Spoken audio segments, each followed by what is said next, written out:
સુરતમાં અન્યોની મિલકતો ઉપર કબજો કરનારાઓ સામે પોલીસે લાલ આંખ કરી છે, ત્યારે વિધવા મહિલાની વડીલોપાર્જિત મિલકત ઉપર કબજો કરનાર પાસેથી સુરત એસઓજીએ મિલકત પરત અપાવી હતી.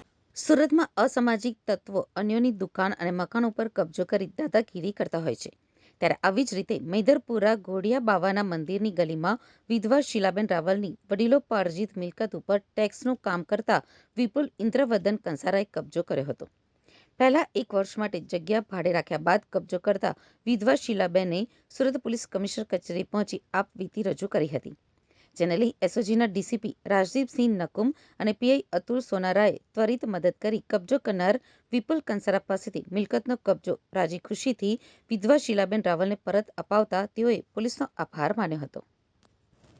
મહાદેવ રાવલ અમારી મૈદરપરા ઘોડિયા બાવા મંદિરની ગલીમાં વડીલોપાર્જિત મિલકત છે અમારી અને બિરજુની.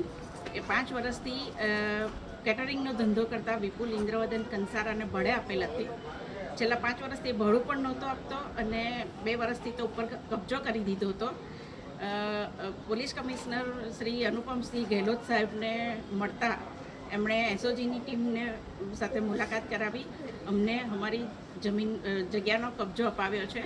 એ માટે અમે નકુમ સાહેબ, સોનારા સર અને સમગ્ર એસઓજીની ટીમનો ખૂબ ખૂબ આભાર માનીએ છીએ અને અનુપમસિંહ ગેહલોત સાહેબનો પણ ફરી એકવાર ખૂબ ખૂબ આભાર.